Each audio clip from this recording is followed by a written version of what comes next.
नमस्कार, मी ऋषी देसाई। आजचा विषय फार महत्त्वाचा आहे, कारण मुद्दा पास होणे किंवा नापास होणे नाहीये, मुद्दा भविष्याचा आहे, मुद्दा नव्या पिढीच्या नव्या अस्तित्वाचा आहे। आणि याच विषयावर आहे आमचा विशेष कार्यक्रम 10वी-12वीच्या परीक्षांचं काय होणार।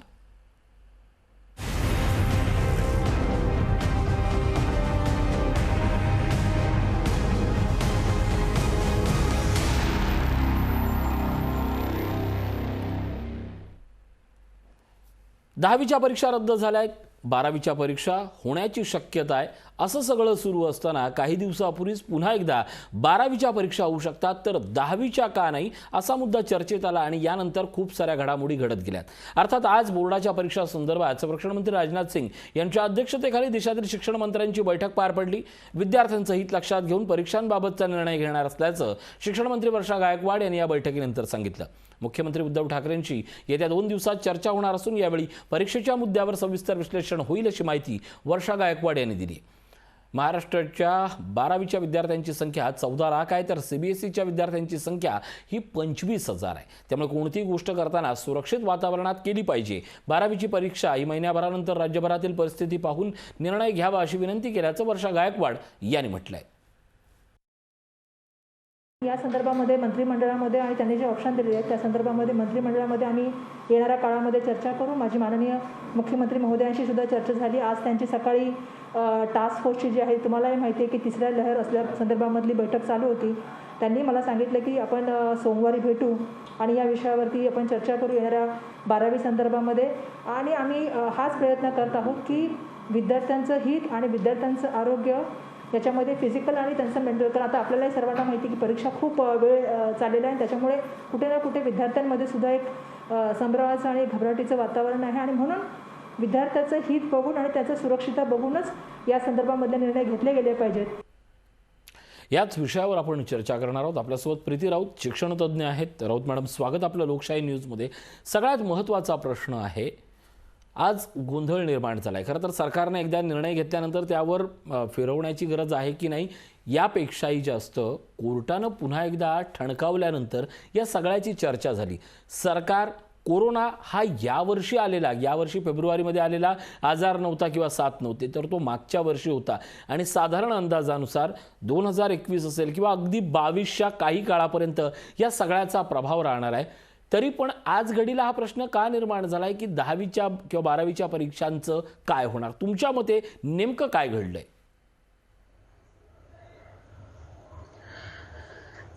सरकार सुद्धा ही जी वैश्विक महामारीची जी समस्या आहे ती पहिल्यांदा ह्या गोष्टीला तोंड देत होतं। त्यामुळे ह्या गोष्टी साहजिक आहेत की बऱ्याच गोष्टी म्हणजे शिक्षणाच्या बाबतीत कदाचित प्रत्येक पैलूवर फोकस करणं राज्य सरकारला शक्य झालं नसेल, परंतु आपलं शिक्षण खातं एक सेपरेट त्याच्यासाठी आहे, एक जे म्हणतात जे ह्या सगळ्या गोष्टींवर निर्णय घेऊ शकतं। आता ह्या 10वी आणि 12वीच्या म्हणजे मी यापूर्वीही माझ्या डिबेटमध्ये नेहमी सांगत आले की आपला जी शिक्षण पद्धती आहे ही नवीन शिक्षण पद्धती आपण जितकी लवकरात लवकर अंगीकारू तितकं आपल्याला खूप इझी होणार आहे। कारण काय असं की आपण आपली एक सिस्टम अशी आहे की आपण वर्षभराचा अभ्यास करून आणि डायरेक्ट परीक्षा देतो। जर ती तुमची असाइनमेंट सिस्टम, कारण खूप आपण मागासलेल्या शिक्षण पद्धतीमध्ये आहोत, जर ही असाइनमेंट सिस्टम असती तर प्रत्येक टप्प्याटप्प्याला विद्यार्थ्याला हे कळलं असतं की आणि पालकांनाही आणि त्यांच्या शिक्षकांनाही आणि शाळांनाही की आपला विद्यार्थी कुठे लॅक करतोय, कुठे त्याची एक्सपर्टी आहे, कुठे त्याला काम करायची गरज आहे। आणि वर्षाखेर जेव्हा एक्झाम शेवट रिझल्ट येईपर्यंत त्यांनी कुठल्या कुठल्या विषयावर जास्त भर करायला पाहिजे हा सगळा वेळोवेळी होत असतं। आता ह्या पद्धतीने मध्ये काय होतं की तुम्हाला वर्षाखेर फक्त परीक्षा द्यायची, वर्षभर बोर्डाची शिक्षण खात्याची जबाबदारी शून्य होते ह्याच्यामध्ये। त्याच्यामुळे ह्याच्यामध्ये कुठेतरी बदल व्हायला हवा। आता हे भविष्यातली गोष्ट आहे। आताची गोष्ट म्हणायची झाली तर आपल्याला 10वीची परीक्षा रद्द केलेली आहे, ती पुन्हा परीक्षा घेण्याचा किंवा निर्णय बदलण्याची काही आवश्यकता नाही हे मी माझ्या अनुभवाने म्हणते। ह्याच्यामध्ये जी ह्यांचे पुढचे ऍडमिशन्स, कारण आता एक्झाम घेतले नाही तर त्यांच्या ऍडमिशन्सचं काय होणार, तर ज्या मुलांना, प्रत्येक आई वडिलांना आणि मुलांना स्वतःलाही आपली कुवत माहिती असते, त्यामुळे ज्या विद्यार्थ्यांना आर्ट्स, सायन्स किंवा कॉमर्समध्ये जायचं असेल त्यांनी त्यांची एक ऍडमिशनसाठी काहीतरी ऍप्टिट्यूड टेस्ट, एलिजिबिलिटी टेस्ट ठेवावी आणि टेस्टच्या नुसार पुढच्या वर्षी त्यांचे ऍडमिशन्स होऊ शकतात। राहिला प्रश्न 12वी नंतर असं होतं की आपण व्यावसायिक कोर्सेसला विद्यार्थी जातात, मेडिकलला, इंजिनिअरिंगला किंवा इतर कोर्सेसना. तर त्याच्यासाठी एलिजिबिलिटी टेस्ट असते. आता त्याच्यामध्ये तुमचे बोर्डाचे एक्झाम्सचे जे मार्क्स असतात त्याचा एक रेशो त्याच्यामध्ये ते कन्सिडर करतात. ते काढून पूर्णपणे त्या टेस्टवर आधारित तुम्ही त्यांची पात्रता ठरवून आणि त्यांना ऍडमिशन्स देऊ शकतात. ह्याच्यामध्ये काय होतंय की दहावीच्यावर इतकं जास्त लोकांनी पॅनिक होण्याची काही आवश्यकता नाहीये. कारण असं झालं की इव्हेंच्युअली काळाच्या ओघात 10वीचं तसं फारसं महत्त्व राहिलेलं नाहीये. बऱ्याच महत्त्वाच्या चांगले कोर्सेस जे आहेत ते तुम्हाला 12th नंतरच अपियर करायचे असतात. तर 10वी नंतर फक्त एकच टास्क विद्यार्थ्यांसाठी, पालकांसाठी किंवा शाळा ज्युनियर कॉलेजसाठी असतो की तुम्हाला त्यांचे फक्त 11वी 12वीचे ऍडमिशन्स करायचे असतात. तर मला वाटतं ठीक आहे, हे काळ आहे, ह्याच्यानंतर पण राज्य शासनाने, केंद्र शासनाने ह्याच्यावर विचार करायला पाहिजे आणि एक शिक्षण पद्धतीत आमूलाग्र बदल आणायला पाहिजे. जेणेकरून, कारण का ही असं जी सिस्टम नवीन मी म्हणते त्या प्रकारे असतं तर ऑनलाईन शाळा चालू असताना सुद्धा मुलांचा वेळोवेळी प्रोग्रेस, त्यांचे प्रोजेक्ट, त्यांच्या असाइनमेंट, ज्याच्यामुळे त्यांच्या मेन एक्झाम्सचे मार्क्स त्याच्यावर डिपेंड असतात, ते त्यांना करणं कदाचित खूप इझी गेलं असतं. अर्थात ग्रामीण भागातले विद्यार्थ्यांनी त्याच्यामध्ये, कारण नेटची सुविधा नसल्यामुळे त्यांना खूपच प्रॉब्लेम्सना सामोरे जावं लागलं असतं. परंतु म्हणजे आपण ह्या सिम्प्लिफाय करता आल्या असत्या ह्या गोष्टी. तर आता 10वीचे एक्झामचा पुनर्विचार करण्याची काहीही गरज नाहीये. राहिला 12वीचा प्रश्न, तर 12वीच्या प्रश्नासाठी शासनाने अजून 2 महिने वाट पाहावी. कोरोनाची स्थिती कशा प्रकारे काय आहे त्याच्यानंतर पुढचा निर्णय घ्यावा. म्हणजे एक्झाम घेतलं हे उत्तमच आहे, परंतु कदाचित अशी बिकट परिस्थिती असेल की एक्झाम आपल्याला घेता येणार नाही. कारण 12 लाख विद्यार्थ्यांना एक्झामसाठी तयारी करणे, एवढ्या विद्यार्थ्यांची, ही काही सोपी गोष्ट नाही.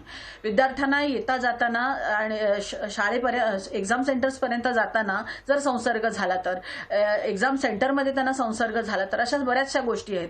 वॅक्सिनेशन आता होतंय, आता मला माहिती नाही पुढच्या 2 महिन्यांमध्ये किती वॅक्सिनेशन प्रभावी होतंय किंवा कोरोनाचा सगळा जोम ओसरतोय. परंतु हे आपल्या आपलं भावी पिढी आहे, त्यांची सुरक्षितता अत्यंत महत्वाची आहे. त्यामुळे पुढच्या 2 महिन्यामध्ये स्थिती बघून त्याच्यानंतर शासनाने निर्णय घ्यावा. अगदी जून जुलैला कॉलेजेस चालू होतात, ते ऑगस्ट सप्टेंबरला झाले तरी काहीही बिघडत नाही. त्याच्यानंतर जी परिस्थिती असेल त्याच्यावर अवलंबून असेल की त्यांनी त्यांची एक्झाम घ्यावी की घेऊ नये.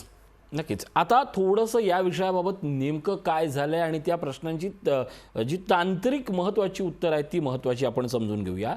शिक्षण मंत्री वर्षा गायकवाड यांनी ज्यावेळी हा निर्णय जाहीर केला त्यावेळी, म्हणजे अगदी 2 महिन्यापूर्वी, एप्रिलच्या दरम्यान हा निर्णय आला, त्यावेळी सगळ्यांनी त्याचं, मार्चच्या दरम्यान हा निर्णय आला त्यावेळी त्याचं सगळ्यांनी स्वागत केलं. पण आज त्याचं प्रश्नचिन्ह काय झालंय तर पुणे कोर्टानं फटकारल्यानंतर जर 12वीची परीक्षा होते तर 10वीची का नाही हा प्रश्न निर्माण झाला.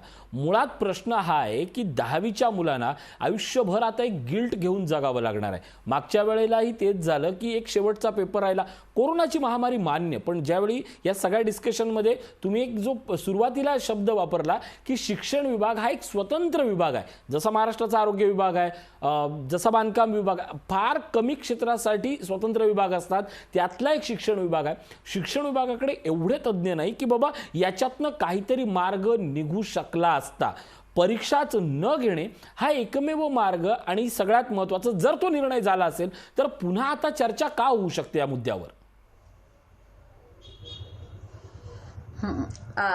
काय आहे की आपले शासन पद्धती म्हणा किंवा आपली ब्युरोक्रेसी म्हणा किंवा आपले कोर्ट्स वगैरे सुद्धा, कोर्ट म्हणणार नाही पण शासकीय खाते म्हणा, एक ठराविक कार्यपद्धती त्यांची आहे आणि त्या कार्यपद्धतीनेच सगळे जात आहेत. नवीन विचार आणि आउट ऑफ द बॉक्स विचार करणं हे त्यांनी सुरुवात करायला हवी. बऱ्याच गोष्टी असतात, आपण एखादा कायदा जरी काढला, बऱ्याच गोष्टी त्या कायद्यात सामावलेल्या नसतात आणि वेळोवेळी नवीन अशा केसेस येतात की आपल्याला कायद्यामध्ये बदल करावे लागतात, अमेंडमेंट करावे लागतात, एखादं त्यात कलम ऍड करावं लागतं, एखादं कमी करावं लागतं. हाच नियम तुम्ही शिक्षणाच्या बाबतीत, अर्थात प्रत्येक बाबतीत हाच नियम लागू पडतो, मात्र शिक्षण खात्यामध्ये पण असे बदल करणं हे खूप गरजेची गोष्ट आहे. म्हणजे दुर्दैवाने सांगावं लागेल की हे प्रकार झालेच नाहीत. म्हणजे असं होतंय की आपली मागच्या 3 पिढ्या ह्या त्याच प्रकारचं शिक्षण त्यांनी घेतलं आणि मीही त्याच प्रकारचं शिक्षण घेतलं आणि माझं मुलीही त्याच प्रकारचं शिक्षण घेते, असा प्रकार होतोय. तर ह्याच्यामध्ये काय, अगदी म्हणजे आपण सिलेबस सुद्धा 10 वर्षांनी बदलतो. आता 10 वर्षामध्ये टेक्नॉलॉजी आणि जग कुठे गेलेलं असतं, तुम्ही 10 वर्ष कसं काही हे करू शकता की एकाच प्रकारचं शिक्षण 10 वर्ष कसं करू शकता. तुमच्या एक्झाम म्हणजे अगदी तुम्ही एक पेपर लिहिल्यानंतर तुमची पात्रता की हा हुशार विद्यार्थी आहे किंवा नाही आहे हे कसं ठरतं, ह्याच्यामध्ये खूप बदल. म्हणून मी माझ्या डिबेटमध्ये ह्या गोष्टीवर भर असतो की शिक्षण पद्धतीमध्ये खूप बदल करायला हवेत. आता हे राहिलं पुणे न्यायालयाच्या न्यायाधीशांचं, तर हे त्यांचं मत आहे. त्यांचा ह्याच्याबद्दल मी काही नाही म्हणू शकत. त्यांचे ओपिनियन मुद्दा माझा तो नाहीये. कसं आहे, अगदी शिक्षण पद्धती बदलायला गेली राऊत मॅडम, शिक्षण पद्धती बदलायला गेली तर पार मेकॅन्झी पासून ते आजपर्यंत वेगवेगळे फक्त संदर्भ येतील आणि ते संदर्भ तेवढ्याच पद्धतीनं बंदही केले जातील. पण मुळात ही जी महामारी आहे, ही साथ आहे, याचा विचारही फार अगोदरपासून केलं पाहिजे. विशेषतः जसं शिक्षण विभाग आहे तसे शिक्षक आमदार देखील आहेत. दुर्दैवाने या कोणीचाच विचार नाही केला आणि जवळजवळ जसे 12वीचे 14 लाख विद्यार्थी आहेत, 10वीच्याही विद्यार्थ्यांची संख्या तेवढीच असतील. CBSEच्या विद्यार्थ्यांची संख्या 25,000 आहे. प्रश्न विद्यार्थ्यांचं आयुष्य, एक पिढी, कारण बाकीच्या कुठल्याही वर्षांचे निकाल लागणे आणि 10वी 12वीचे निकाल लागणे यात एक तफावत असते. बरं, आपण समजून घेऊया की जर परीक्षांबाबतचं धोरण नसेल, त्यांना फक्त पास करणं हाच जर निकष असेल, तर त्याच्या पुढच्या परिणामासाठी देखील, म्हणजे 11वीचे प्रवेश असतील, 12वी नंतर FYचे प्रवेश असतील, पदव्युत्तर शिक्षणाचे प्रवेश असतील, वेगवेगळ्या ज्या शिक्षणोत्तर ज्या परीक्षा असतात, ज्याला प्रवेश परीक्षा म्हणतो, त्याच्या संदर्भात एक निर्णय न झाल्याचा फटका किंवा त्यावेळेला नेमकं काय होणार, मोठा अभूतपूर्व गोंधळ हा भविष्यात दिसतोय का आपल्याला? 12वीच्या परीक्षा नाही झाल्या तर हा गोंधळ असणारच आहे. माझं वैयक्तिक मत असं आहे की 12वीच्या परीक्षा व्हायला हव्यात, पण पुन्हा हे कोरोनाच्या परिस्थितीवर अवलंबून आहे. कारण आपल्याकडे 12 लाख विद्यार्थ्यांना, मी पूर्वी म्हटल्याप्रमाणे, ही काही सोपी गोष्ट नाहीये. पण मी अजूनही म्हणेन की परिस्थिती पुढच्या 2 महिन्यात आटोक्यात, विद्यार्थ्यांनी आपली तयारी पूर्ण ठेवावी. पुढच्या 2 महिन्यानंतर शासनाने निर्णय घ्यावा. एक साधारण 15-20 दिवसाचा किंवा 1 महिन्याचा त्यांना अवधी मिळावा.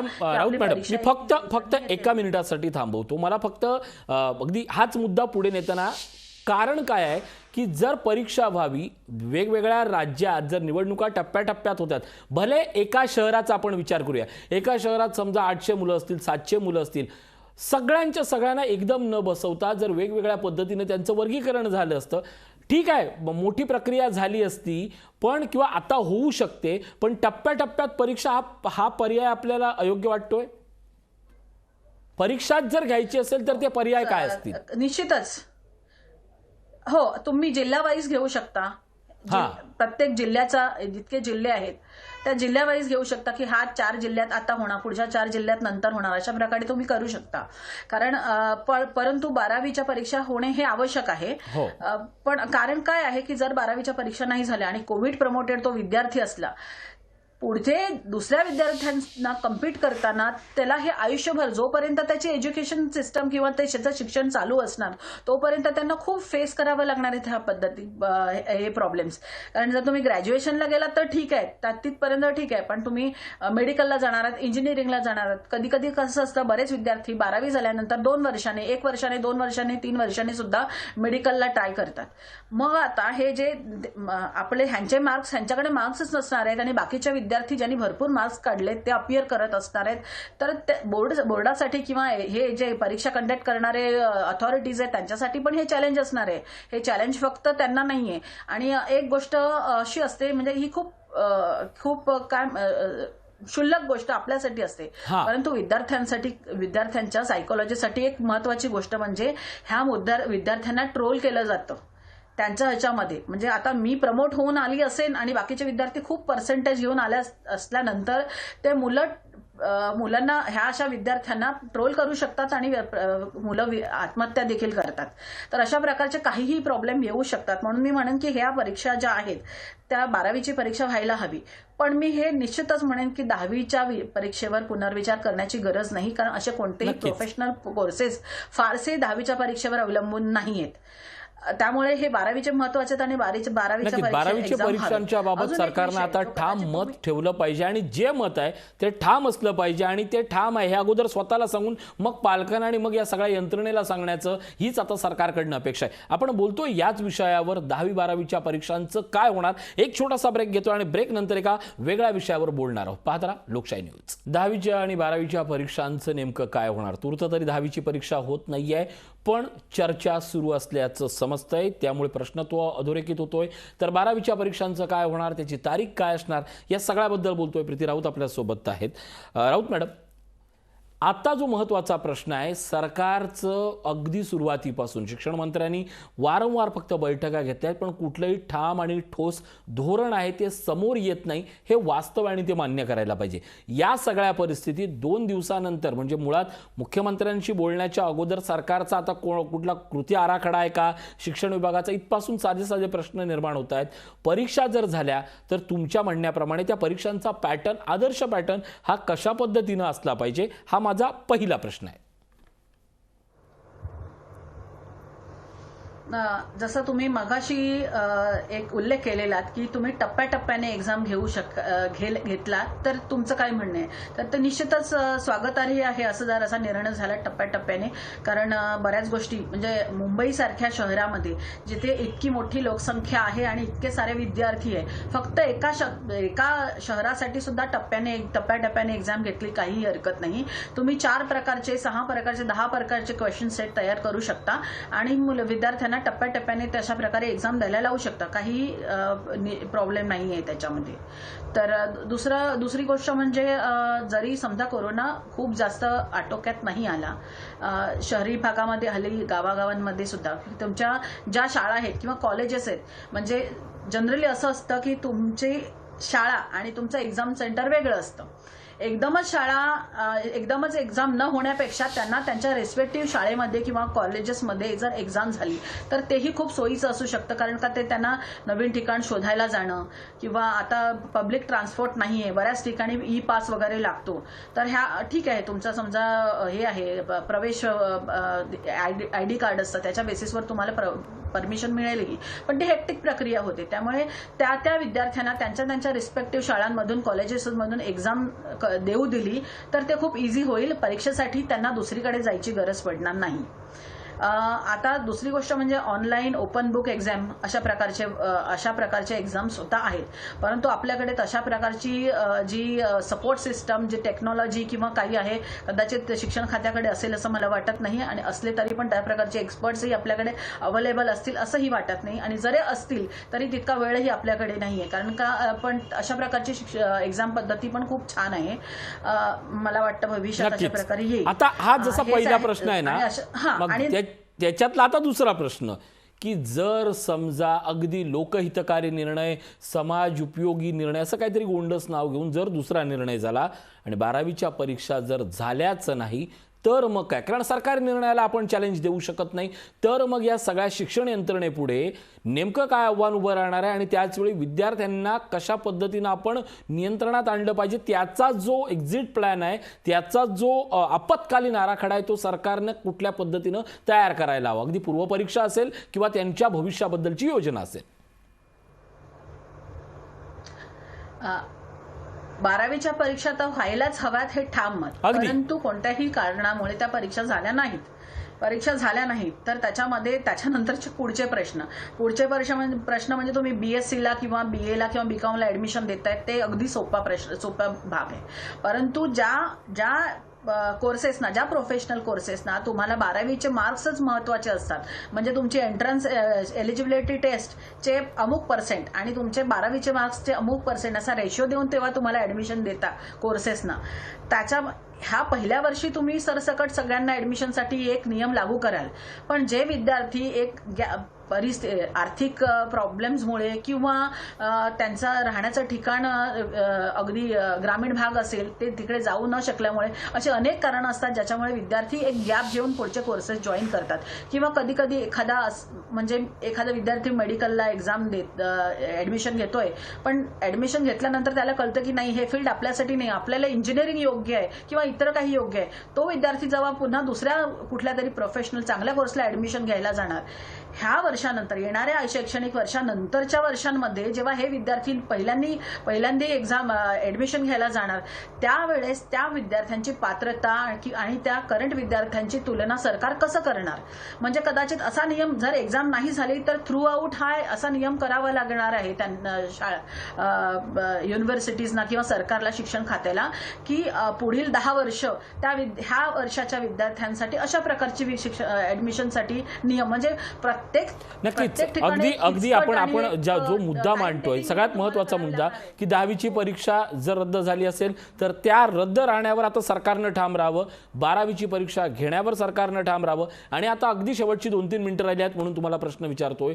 कोरोनाची 3ऱ्या लाटेची चर्चा सुरू असताना, मुळात जागतिक पद्धतीनं संकट सुरू झालं असताना, सरकारनं कुठल्या धोरणात, परीक्षा पद्धतीत पासून ते अगदी शिक्षण पद्धतीपर्यंत निदान राज्य सरकारपुरते बदल करता येणे शक्य आहे का? आणि ते जर असतील तर ते कुठले असतील?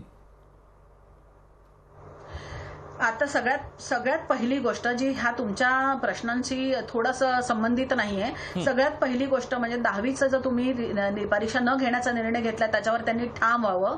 आणि त्याच्यामध्ये पुनर्विचार करायची गरज माझ्या मते नाहीये. आणि ह्या ज्या विद्यार्थ्यांची जवळजवळ 100 करोडपेक्षा जास्तीची एक्झाम फी झालेली आहे, प्रत्येक विद्यार्थ्यांना 600 रुपये फीज आकारली जाते. ही जेव्हा पूर्ण निर्णय ठाम होईल तेव्हा हे 100 करोडपेक्षा जास्तची रक्कम आहे, ती सगळ्यात रकमेचा परतावा विद्यार्थ्यांना व्हायला हवा. ही पहिली गोष्ट. त्याच्यानंतर 12वीची एक्झाम घेणं हे खूपच गरज आहे, म्हणजे त्याच्यावर पण सरकारने ठाम राहावं. मला वाटतं की ही 3री लाट हे भाकीत आहे, ती येईल किंवा नाही येईल हे आपल्याला माहिती नाहीये, कदाचित येणारही नाही. त्यामुळे आपण ह्या 2 महिन्याची वाट बघून आणि नंतर त्याच्यावर निर्णय ठरवावा. आणि तुम्ही सांगितल्याप्रमाणे आणि मी चर्चा केल्यामुळे टप्प्याटप्प्याच्या प्रकारे किंवा आपण वेगवेगळे क्वेश्चन सेट्स निर्माण करू, जसे कॉम्पिटेटिव्ह एक्झाम वगैरे. जर निर्णय झाला की आपल्याला एक्झाम घ्यायची, मॅडम फक्त मी तुम्हाला, म्हणजे आपला मुद्दा सकारात्मक आहे, फक्त एका मुद्द्यासाठी थांबवतोय. राऊत मॅडम, तुम्ही जे आता जो परीक्षा फीचा मुद्दा म्हटलाय तो अजूनही ठाम आहात का की पैसे आलेले नाही आहेत?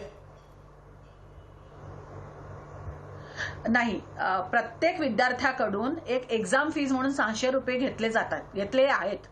ज्या विद्यार्थ्यांना अपियर व्हायचं होतं एक्झामला त्यांनी 600 रुपये एक्झाम फी भरलेली आहे, शाळांना किंवा बोर्डाला गेलेली आहे. जर ती एक्झाम झाली नाही, आपण रद्द केलेली आहे, तर ती एक्झाम फी सरकारने आपल्याकडे ठेवण्याचा काही नक्कीच हाच मुद्दा अत्यंत महत्वाचा आहे. नक्कीच राऊत मॅडम, या सगळ्यातनं मुद्दा परत फिरून आज पुन्हा राज्य सरकारकडे, शिक्षण मंत्र्यांकडेच येतोय. 6 शिक्षक आमदार असताना हा प्रश्न प्रलंबित का राहतो, हा जसा प्रश्न आहे त्याहीपेक्षा महत्वाचा, एकदा निर्णय घेतल्यानंतर त्या निर्णयावर तुम्ही ठाम नसणं हे पालकांसाठी आणि या क्षणाला शाळांसाठी मोठं संकट आहे. लोकशाही न्यूजच्या निमित्तानं आम्ही आवाज उठवतोय, आम्ही हा मुद्दा उपस्थित करतोय की ज्या 10वीच्या मुलांचं सरकारनं प्रवेश फी घेतली ते ताबडतोब जमा करणं हे गरजेचं आहे. कारण तुमचा निर्णय कधी होईल त्यापेक्षाही महत्वाचं त्याची रक्कम त्याला परत देऊन ठाम निर्णय घ्या आणि तुमच्या निर्णयावर तुम्ही ठाम राहा. धन्यवाद राऊत मॅडम, तुम्ही या चर्चेत सहभागी झालात त्याबद्दल.